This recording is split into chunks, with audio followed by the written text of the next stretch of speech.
2020 का साल था। मैंने फैसला किया 6,000 रुपये मंथ LIC में। मेरे दोस्त ने सुना तो जोर से हंसा। बेवकूफी कर रहे हो, SIP में डालते तो 20 साल बाद लाखों बनाते। LIC में सिर्फ 5% रिटर्न मिलता है। उस दिन मैंने कुछ नहीं बोला, लेकिन दिल में एक सवाल रह गया, क्या मैंने सच में गलत डिसीजन लिया? 6 साल बीत गए, 72 इंस्टॉलमेंट्स कंप्लीट, एक भी मिस नहीं हुआ। मेरे दोस्त का SIP 3 साल में ही बंद हो गया, शादी के लिए पैसा निकालना पड़ा। मैंने खुद रिसर्च किया और जो मिला उसने पूरा नजरिया बदल दिया।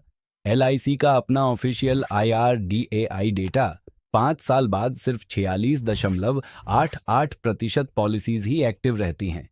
SIP का एक इंडिपेंडेंट एनालिसिस बताता है 5 साल के अंदर 89% इन्वेस्टर्स अपना इन्वेस्टमेंट छोड़ देते हैं, सिर्फ 11% पूरा करते हैं।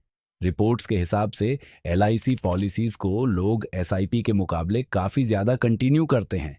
अब रियल कैलकुलेशन देखो, सेम 6,000 रुपये 15 साल दोनों तरफ से। LIC में 6% रिटर्न से 10,80,000 का इन्वेस्टमेंट बनता है 17,50,000 टैक्स फ्री। SIP में 12% रिटर्न से वही इन्वेस्टमेंट बनता है 30,27,000।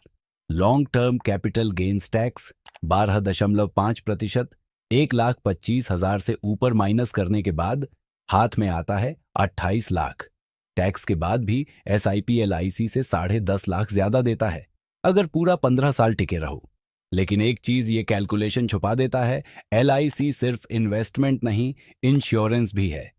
पॉलिसी होल्डर की अचानक मौत हो जाए तो फैमिली को सम एश्योर्ड मिलता है, चाहे प्रीमियम कितने भी कम भरे गए हों। SIP में सिर्फ जमा पैसा मिलता है, कोई एक्स्ट्रा कवर नहीं। इसीलिए 17.5 लाख वर्सेस 28 लाख का कंपैरिजन पूरा सच नहीं है। अब देखो, बीच में छोड़ने पर कितना खोते हो। LIC पॉलिसी 3 साल बाद छोड़ो तो सिर्फ 30% प्रीमियम वापस मिलता है। 2 लाख जमा किए तो हाथ में सिर्फ 60,000। SIP रिडीम करो 3 साल बाद, जैसा मेरे दोस्त ने किया, ज्यादा नुकसान नहीं, सिर्फ गेन्स पर टैक्स लगता है, बाकी पैसा हाथ में आता है। LIC में टिकने की एक बड़ी वजह सरेंडर पर होने वाला फाइनेंशियल लॉस भी है। SIP में छोड़ना आसान है क्योंकि वहां ऐसा कोई बड़ा नुकसान नहीं होता, इसीलिए ज्यादा लोग छोड़ देते हैं। तो सवाल कौन सा प्रोडक्ट बेहतर है का नहीं है। प्योरली रिटर्न्स देखें तो मैथ SIP के फेवर में है, लेकिन LIC के साथ इंश्योरेंस भी जुड़ी है। असली सवाल है, आपको खुद पर भरोसा है या लॉक चाहिए, और अलग से इंश्योरेंस लोगे या कंबाइंड पैकेज।